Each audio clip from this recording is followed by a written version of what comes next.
Subscribe करें science with VS channel को और बेल आइकन को दबाएं ताकि आपको मिलते रहें साइंस और मैथ्स के सुपर वीडियोस। तो आज जो है हम लोग केमिस्ट्री का एक चैप्टर करने वाले हैं, कार्बन एंड इट्स कंपाउंड। इसका हम पार्ट 3 करेंगे आज। पार्ट 1 पार्ट 2 ऊपर आई बटन में आपको मिल जाएगा। अगर आपने अभी तक पार्ट 1 पार्ट 2 नहीं देखा है तो पहले उसे देखें, तो जाके आपको आज ये ज्यादा अच्छे से क्लियर होने वाला है आज का वीडियो। तो आज की वीडियो में हम लोग बात करेंगे फंक्शनल ग्रुप्स का और होमोलोगस सीरीज का। तो वीडियो को स्टार्ट करने से पहले हमेशा की तरह एक क्वेश्चन है। क्वेश्चन क्या है कि अगर हम बात करें, जो हमने पिछली वीडियोस में पढ़ा है कार्बन के टाइप्स के बारे में, हाइड्रोकार्बन्स के टाइप्स के बारे में, एल्केन, एल्कीन और एल्काइन, तो तीनों में रिएक्टिव सबसे ज्यादा कौन होगा? तो इसका आपको आंसर एल्केन, एल्कीन और एल्काइंस में सबसे ज्यादा रिएक्टिव कौन है, इसका आंसर आपको कमेंट करके बताना है। अगर आपको इसका आंसर नहीं पता है तो वीडियो में बने रहें, लास्ट में हम आपको इसका आंसर जरूर बताएंगे। तो स्टार्ट करते हैं वीडियो को। यहाँ पे सबसे पहले हम लोग बात करेंगे फंक्शनल ग्रुप का। फंक्शनल ग्रुप क्या होता है, इसका डेफिनेशन क्या है? बहुत ही आसान है, देखिए बहुत अच्छे से आपको समझ में आ जाएगा। ये डेफिनेशन अगर आपको याद हो जाता है तो कहता है functional groups are the atoms और the groups of atoms. Functional groups क्या है? एटम्स हो सकते हैं या ग्रुप्स ऑफ एटम्स हो सकते हैं which are attached to long chain hydrocarbon. यहाँ HC का मतलब है hydrocarbon. Functional groups are atoms or groups of atoms which are attached to long chain hydrocarbon and which impart chemical properties in that hydrocarbon. Functional group क्या है? तो functional groups atoms हैं या groups of atoms हैं जो कि long chain hydrocarbon में attach होते हैं। हाइड्रोकार्बन्स का चेन के बारे में हमने पढ़ा है पिछली वीडियो में, नहीं देखा तो देख लीजिए उसको, ठीक है, तो समझ में आएगा।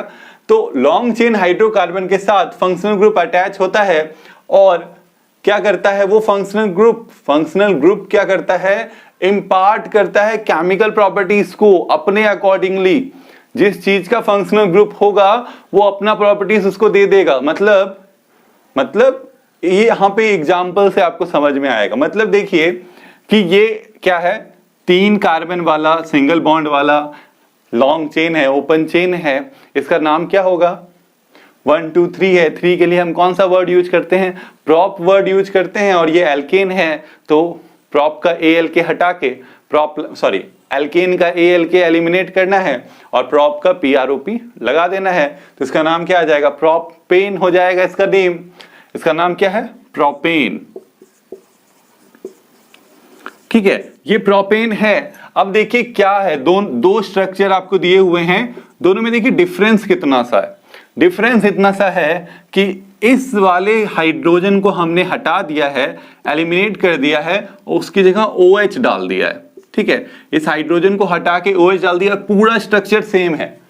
ये प्रोपेन है और इसका नाम प्रोपेनॉल होगा। इसका नोमेनक्लेचर हम लोग नेक्स्ट पार्ट में करेंगे। नोमेनक्लेचर पूरा एकदम डिटेल में, वहां पे एल्केन, एल्कीन, एल्काइन से लेके सारे फंक्शनल ग्रुप्स का नोमेनक्लेचर हम लोग नेक्स्ट पार्ट में करेंगे। अभी फिलहाल हम उनका स्ट्रक्चर और उनका क्या फंक्शन है ये जान रहे हैं। ठीक है, तो यहाँ पे सबसे पहले जो प्रोपेन है और ये प्रोपेनॉल है। ठीक है, तो देखिए कितना सा डिफरेंस है।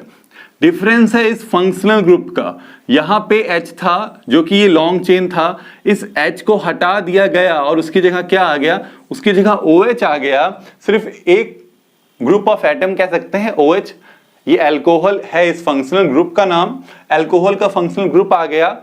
तो बिल्कुल प्रॉपर्टीज जो थी, जो प्रोपेन के पास प्रॉपर्टीज थी, वो सारी प्रॉपर्टीज जो है चेंज हो गई अब जब वो प्रोपेनॉल बन गया। तो आपको समझ में आ रहा होगा कि फंक्शनल ग्रुप क्या हो सकते हैं? एटम्स हैं या ग्रुप ऑफ एटम्स हैं जो अपनी प्रॉपर्टीज दे देते हैं लॉन्ग चेन हाइड्रोकार्बन को, अपनी प्रॉपर्टीज लॉन्ग चेन हाइड्रोकार्बन को दे देते हैं, अपने जैसा बना देते हैं। ठीक है, तो यहां पे यही चीज हुआ।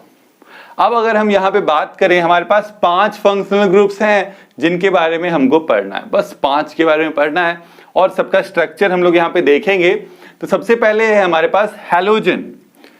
हैलोजन सुना वर्ड आपको लग रहा होगा। पीरियोडिक टेबल का अगर हम बात करें तो जो हमारे ग्रुप 17 के एलिमेंट्स होते हैं उनको हम हैलोजन बोलते हैं। ठीक है, मतलब ऐसे नन मेटल्स कह सकते हैं जिनका वैलेंसी 1 होता है। 10th के हिसाब से बहुत ही अच्छा सा डेफिनेशन है हैलोजन का कि ऐसे नन मेटल्स जिनका वैलेंसी 1 होता है या जिनके आउटर मोस्ट ऑर्बिट में आप कह सकते हैं कि 7 इलेक्ट्रॉन्स होते हैं, उनको हम हैलोजन बोलते हैं। मतलब दे रिक्वायर ओनली 1 इलेक्ट्रॉन, सिर्फ एक इलेक्ट्रॉन उनको चाहिए होता है to obtain the octet. Octet पूरा करने के लिए सिर्फ एक इलेक्ट्रॉन चाहिए होता है। ऐसे नन मेटल्स को हम हैलोजन बोलते हैं। जैसे क्लोरीन है, ब्रोमीन है, आयोडीन है। तो देखिए इनका स्ट्रक्चर कैसा है। यहाँ R जो लिखा हुआ है, R is representing the long chain hydrocarbon. यहाँ पे जो लॉन्ग चेन हाइड्रोकार्बन का बात हुआ था उसको रिप्रेजेंट कर रहा है R।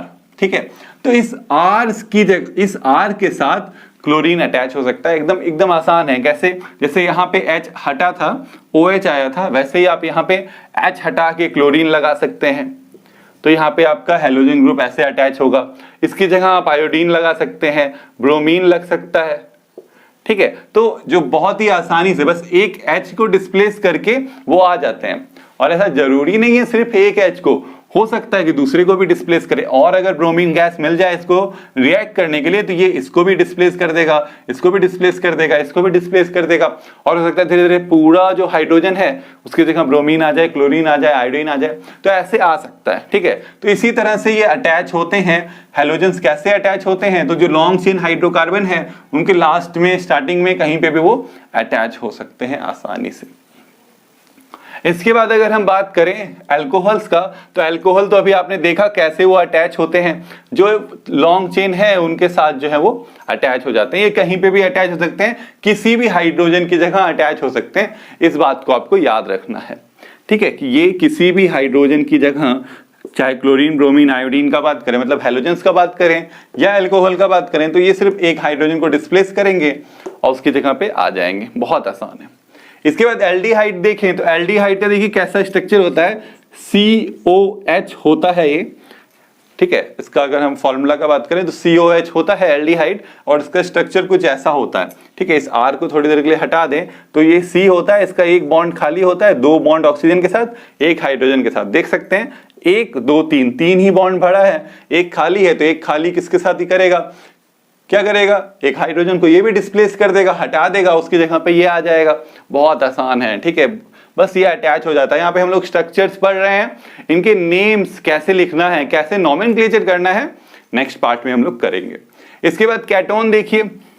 कैटोन में बहुत ही आसान है। देखिए क्या है, CO है उसका स्ट्रक्चर। तो अगर हम इसका स्ट्रक्चर बनाएं तो हमारे पास क्या है, एक O के साथ कार्बन अटैच है, 2 बॉन्ड तो इसने ऑक्सीजन के साथ बना लिया, पर 2 बॉन्ड इसका खाली है ना, यहाँ पे 2 बॉन्ड खाली है। तो अब देखिए क्या है, ये जो CO है आपका, ये किसी लॉन्ग चेन के बीच में आता है। मतलब कि अगर हम इसको यहाँ पे थोड़ा सा मिटा दें, जैसे यहाँ पे है, ऐसा है स्ट्रक्चर, मान लीजिए ये H है, ये H है, ये H, सब जगह H है जहाँ पे बॉन्ड खाली है। अब इस जगह पे मान लीजिए CO है। ठीक है, तो ये देखिए ये आपका कैटोन है। ये कहाँ पे आता है, लाई करता है इन बिटवीन में, बीच में लाई करता है। ठीक है, मतलब शुरू में नहीं आ सकता। शुरू में क्यों नहीं आ सकता, क्योंकि इसको 2 बॉन्ड्स फुलफिल करने हैं, इस साइड भी, इस साइड भी। और अगर शुरू में आ गया, मान लीजिए किसी के शुरू में आ गया, तो इसका ये बॉन्ड खाली रह जाएगा। तो अगर यहाँ पे H आ गया तो अब ये कैटोन नहीं रहा, अब ये क्या हो गया, अब ये एल्डिहाइड हो गया, है ना। तो इसलिए ये यहाँ पे स्टार्टिंग में नहीं आ सकता, ये मिडल में कहीं पे मिलेगा आपको। इसके बाद कार्बोक्सिलिक एसिड। कार्बोक्सिलिक एसिड को देखें तो इसका कैसा स्ट्रक्चर होता है, इसको COOH बोलते हैं हम लोग इन जनरल। ठीक है, स्ट्रक्चर कुछ ऐसा होता है कि एक कार्बन एक ऑक्सीजन के साथ डबल बॉन्ड बना लिया, 2 बॉन्ड तो इसके फुलफिल हो गए। अब एक बॉन्ड इसने ऑक्सीजन के साथ बनाया। अब ये ऑक्सीजन क्या करता है, ये एक बॉन्ड हाइड्रोजन के साथ बना लेता है।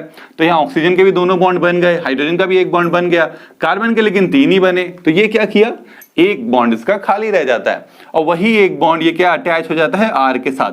R मतलब लॉन्ग चेन हाइड्रोकार्बन। तो ये भी कहाँ पे, स्टार्टिंग में, लास्ट में अटैच हो सकता है। ठीक है, बट कैटोन जो है वो हमेशा बीच में ही अटैच होगा। तो यहाँ पे हमने स्ट्रक्चर्स किया फंक्शनल ग्रुप्स का। आई होप आपको क्लियर हो जाएगा कि किसको हैलोजन, किसको अल्कोहल कैसे एल्डिहाइड होते हैं, केटॉन्स होते हैं, सब क्लियर हो गया होगा। तो यहाँ पे है होमोलोगस सीरीज। तो होमोलोगस सीरीज क्या होता है? Homologous series is a series of compounds having similar chemical properties and same functional group differ from their successive member by CH2। देखिए होमोलोगस सीरीज क्या है? ऐसा सीरीज है कंपाउंड का जहां पे सिमिलर केमिकल प्रॉपर्टीज होती हैं और सेम फंक्शनल ग्रुप भी होता है उसमें, और उनका जो सक्सेसिव मेंबर है वो कैसा है होता है, वो डिफर करता है CH2 से। नहीं समझ में आ रहा होगा? एग्जाम्पल लेते हैं, बिल्कुल अच्छे से क्लियर हो जाएगा। जैसे हम बात कर रहे थे अभी, मान लीजिए किसी फंक्शनल ग्रुप का ही बात करते हैं, मान लीजिए अल्कोहल, ठीक है, मीथेन था, मान लीजिए ये मीथेन है, ठीक है। इस मीथेन में एक हाइड्रोजन हट गया और उसकी जगह क्या आ गया? अल्कोहल का क्या होता है? OH है फंक्शनल ग्रुप, है ना, तो CH3OH ये हो गया आपका मिथेनॉल, इसको कहते हैं। अगर हम दूसरा इसके बाद वाला देखें, इसके जस्ट बाद वाला, ठीक है, तो वो इथेन है हमारा, है ना, इथेन है C2H6, तो इसका एक हाइड्रोजन हट गया तो क्या हो जाएगा? H5 और इसकी जगह OH आ गया। और एक ले लेते हैं प्रोपेन C3H8, ये मीथेन था, CH4 था, यहाँ पे 4 का एक H हट गया, यहाँ पे OH आ गया, यहाँ पे C2H5 था, इथेन था, ये प्रोपेन है। ये सब हम लोग पढ़ चुके हैं पिछली वीडियो में, कैसे स्ट्रक्चर बनाना है एल्केन का। अगर आपने वो वीडियो नहीं देखी है तो आप देख सकते हैं, आपको ऊपर आई बटन पे मिल जाएगा उसका लिंक। तो यहाँ पे आपको 7 मिल गया, ये H एक हटा दिया हमने और उसकी जगह क्या आ गया? OH आ गया। 3 काफी है समझने के लिए। देखिए ये अल्कोहल है, तो सबसे पहले देखिए क्या कह रहा है कि series having same chemical properties, similar chemical properties and same functional group. ये दो चीजें सही होनी चाहिए, एकदम होनी चाहिए। सिमिलर केमिकल प्रॉपर्टीज होनी चाहिए। अरे जब सेम फंक्शनल ग्रुप होगा तो प्रॉपर्टीज तो सेम होंगी, क्योंकि अभी हमने पढ़ा कि फंक्शनल ग्रुप ही इंपार्ट करता है properties to the long chain hydrocarbon. Long chain hydrocarbon में जो प्रॉपर्टीज आती हैं वो फंक्शनल ग्रुप से ही आती हैं। तो यहाँ पे जो हमारा ये फंक्शनल ग्रुप है अल्कोहल, तो क्योंकि सब में OH है तो सबका केमिकल प्रॉपर्टीज तो सेम होगा और फंक्शनल ग्रुप तो है ही सेम। इसके बाद बोल रहा है कि CH2 से वो डिफर करेगा, CH2 से डिफर करेगा। देखिए कैसे, यहाँ पे अगर इन दोनों को देखें, दोनों में डिफरेंस देखिए कार्बन का कितना है, 2 कार्बन 1 कार्बन, तो 1 कार्बन का डिफरेंस है। H कितना है? 3 है। यहाँ पे H कितना है? 5 है। 2 H का डिफरेंस है, OH तो सेम ही है, तो CH2 का डिफरेंस होगा। अगर आप फिर इन दोनों में देखें तो देखिए 3 कार्बन 2 कार्बन, 1 कार्बन का डिफरेंस और किसका डिफरेंस है? 2 हाइड्रोजन का डिफरेंस है। तो यहां पे आप समझ सकते हैं, इसी को हम क्या बोलते हैं? होमोलोगस सीरीज बोलते हैं।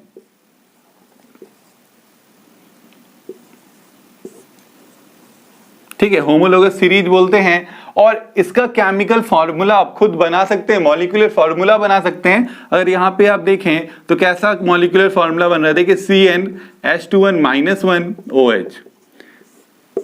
ये क्या है? ये इसका मॉलिक्यूलर फार्मूला है, वेयर N क्या है? N is the number of carbon, carbon का ये नंबर है। अगर यहाँ पे 1 डालते हैं तो यहाँ पे देखिए 3 हो जाता है OH, ये आ जाता है। अब N डालते हैं यहाँ पे 2, तो यहाँ पे क्या हो जाता है 5 OH, तो ये आ जाता है। N की जगह 3 डालते हैं तो ये मिल जाएगा। और इस तरह से आप इन होमोलोगस सीरीज का ये क्या हो गया? ये मॉलिक्यूलर फॉर्मूला हो गया। ठीक है, ऐसे ही आप दूसरा कोई एग्जाम्पल ले सकते हैं। ठीक है, जैसे अल्कोहल का हमने लिया तो आप किसी का भी इस तरह से बना सकते हैं। ठीक है, मान लीजिए कि आप एल्केन का ले लेते हैं एग्जाम्पल, सबसे आसान है। एल्केन नहीं, एल्कीन ले लेते हैं, चलिए। ठीक है, एल्कीन का अगर हम बात करें तो सबसे पहले मीथीन तो उसमें होता ही नहीं है, क्योंकि 1 कार्बन, एल्कीन मतलब 2 डबल बॉन्ड होना चाहिए वहां पे, तो डबल बॉन्ड तो 1 कार्बन में पॉसिबल नहीं है। कम से कम 2 कार्बन, 2 कार्बन के लिए कौन सा वर्ड है? इथ वर्ड है, इथ वर्ड है। और ENE मतलब इथीन का एग्जाम्पल ले रहे हैं हम लोग। इथीन है, 2 कार्बन डबल बॉन्ड। ठीक है, और क्या आएगा? 2 हाइड्रोजन आएगा। वैसे ही इथीन के बाद क्या आएगा? प्रोपीन आएगा। तो प्रोपीन में 3 कार्बन है, एक जगह पे डबल बॉन्ड दे दीजिए, तो यहां पे आपका 2 हाइड्रोजन, यहां पे 1, यहां पे 3 दे दीजिए। अब इसका मॉलिक्यूलर फॉर्मूला लिखिए, क्या है ये? C2H4। इसका लिखिए, इसका लिखिएगा तो आएगा C3 1 2 3 4 5 6, है ना, H6 आएगा। अब अगर हम एक और एग्जांपल ले लें, मान लीजिए ब्यूटीन ले लेते हैं। ब्यूटीन लेंगे तो 4 कार्बन हो जाएंगे, तो एक जगह डबल बॉन्ड दे दिया हमने, यहाँ पे H आ गया, यहाँ पे आपका एक H आया, यहाँ पे 2 आया और यहाँ पे आ गया 3। ठीक है, तो अब देखिए 3 1 4 1 5 1 6 1 7 1 8, तो इसका मॉलिक्यूलर फॉर्मूला क्या हो गया, C4H8। तो अब देखिए डिफरेंस देखिए फिर से, ठीक है, तो ये भी एक होमोलोगस सीरीज है। होमोलोगस सीरीज में बोलता है सेम फंक्शनल ग्रुप, तो यहाँ फंक्शनल ग्रुप कहाँ है, सोचने वाली बात। फंक्शनल ग्रुप है इसका double bond, double bond is the functional group, same है, तीनों में डबल बॉन्ड है, तीनों मतलब सेम फैमिली से बिलोंग करेगा, सेम केमिकल प्रॉपर्टीज होंगी। अब यहाँ पे अगर हम बात करें इसके डिफरेंस का, डिफरेंस देखिए CH2 C2 C3 C2 C3, difference 2 carbon 3 carbon, 1 carbon का डिफरेंस। H कितना है, 4 है, यहाँ 6 है, दोनों को घटाइए, 2 हाइड्रोजन का डिफरेंस, तो CH2 का डिफरेंस। यहाँ पे भी देखिए सक्सेसिव, इसके बाद वाला C के बाद 3 के बाद 4 है, 1 कार्बन, कितना हाइड्रोजन का डिफरेंस, 2 हाइड्रोजन का डिफरेंस। इसी को हम होमोलोगस सीरीज बोलते हैं। अब आसानी से, अब अगर हम इसका मॉलिक्यूलर फॉर्मूला फॉर्म करना चाहें तो आप आसानी से फॉर्म कर सकते हैं, जो है CnH2n, है ना, यहाँ पे where n is the number of carbon, carbon का नंबर है, नंबर ऑफ कार्बन एटम है, आप कह सकते हैं। यहाँ पे n जो रखिएगा आपको वो उस ग्रुप का मॉलिक्यूलर फॉर्मूला मिल जाएगा, और आप कितना भी हाइड्रोजन कार्बन रख के वो फॉर्म कर सकते हैं।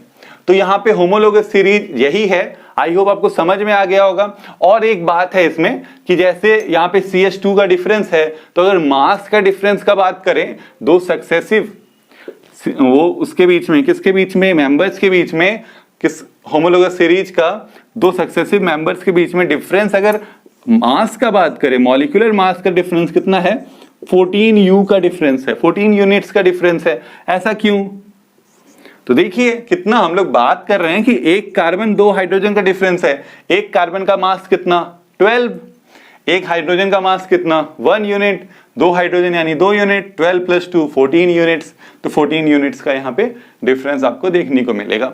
तो यही था हमारा होमोलोगस सीरीज। आई होप आपको सब समझ में आ गया होगा। अब वीडियो को खत्म करने का टाइम है, पर क्वेश्चन बचा हुआ है, उस क्वेश्चन का आंसर देना है, जो क्वेश्चन हमने स्टार्टिंग में पूछा था। आपसे पूछा था हमने कि एल्कीन